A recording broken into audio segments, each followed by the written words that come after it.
যাদেরকে পাশে পাবো না আমি তাদেরকে নেতা মানি না। আপনি ম্যাক্রোস্কোপ দিয়েও কিন্তু আমাদের প্রতিপক্ষের কোনো সাফল্য আপনি পাবেন না। আমরা কাজ করি, আমরা সমালোচনার সম্মুখীন হই। আপনারা এটা চালাতে পারবেন তো? আপনারা তো জানেন না কোথায় কি হয়। ইনসেন্টিভের টাকা বড় বড় গ্রুপ করে ভাগ করে নিয়ে যাই, আমরা ছোটরা পাই না। যদি আমি নির্বাচিত হই, আপনি যদি আপনার পাশে না থাকি, আমাকেও বের করে দিয়ে। সভাপতি সম্মিলিত পরিষদের প্রাণ পুরুষ আপনাদের এইরকম একটা জায়গায় প্রতিবার নির্বাচন আসলে আমাদের প্রাক্তন নেতাদের বিচ্যুতি করা হয়। আমার দুঃখ লাগে, কেন তারা এই কষ্ট করেছিল আমাদের জন্য, গালি শোনার জন্য। এই বিল্ডিং ফজলু ভাইয়ের জায়গাটা নিয়েছে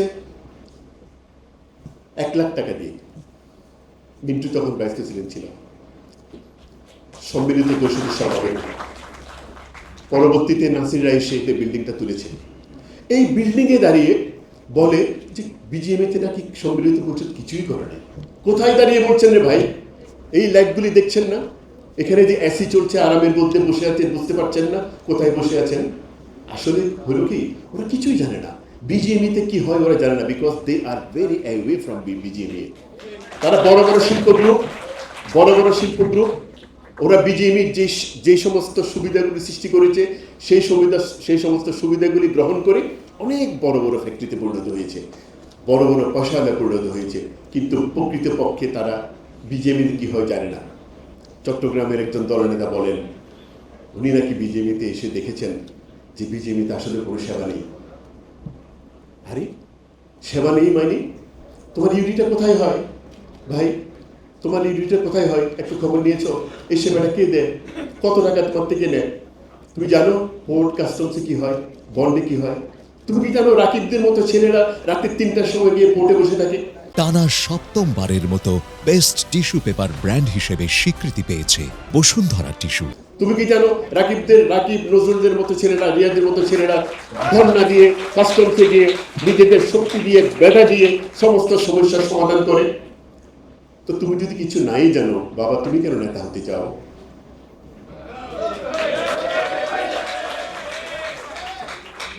যাদেরকে পাশে পাবো না আমি তাদেরকে নেতা মানি না। আমার দুঃখ যে আমার পাশে থাকবে না, আমিও নেতা না। যদি আমি নির্বাচিত হই, আপনি যদি আপনার পাশে না থাকি, আমাকেও বের করে দিয়ে। অসম্মানটুকু করা যাবে না। বিজিএমই ভবন ঢাকায় গেলে যে কোনো মানুষ আসলে বিশ্বাসই করবে না 1 টাকা লোন না নিয়ে এত বড় একটা বিল্ডিং হতে পারে। বিজিএমই যে অডিটোরিয়াম, আমার মনে হয় ঢাকা শহরের শ্রেষ্ঠতম অডিটোরিয়াম। এই অডিটোরিয়ামটা কে করেছে? সম্মিলিত পরিষদ করেছে। এত বছর ধরে যত কাজ হয়েছে, আপনি ম্যাক্রোস্কোপ দিয়েও কিন্তু আমাদের প্রতিপক্ষের কোনো সাফল্য আপনি পাবেন না। আমরা কাজ করেছি বলে আজকে আপনারা সমালোচনা করছেন। আপনারা কাজ করেন নাই, আপনারা সমালোচক। আমরা কাজ করি, আমরা সমালোচনার সম্মুখীন হই। নাসির যেভাবে বলে গেল, আরে বিইউএফটিকে নিয়ে তো আমি গর্ব করব, আমার একটা এরকম ইউনিভার্সিটি আছে। বিএফটির কোনো সমস্যা নিয়ে কোনো কথা নেই যে এখানে এই হয়, এখানে এই হয়, কিচ্ছু না। কি ট্রাস্টি বোর্ডে আমাদের কেউ নেই। আরে বাবা, দিয়ে দিব। আমাদের দলনেতা বলেছেন যে এবার উনি ক্ষমতায় গেলে সব ফোরামের লোকজন দিয়ে দেবো, চলুন, অসুবিধা নেই। কিন্তু সমস্যা হলো যে আপনারা এটা চালাতে পারবেন তো? আপনারা তো জানেন না কোথায় কি হয়।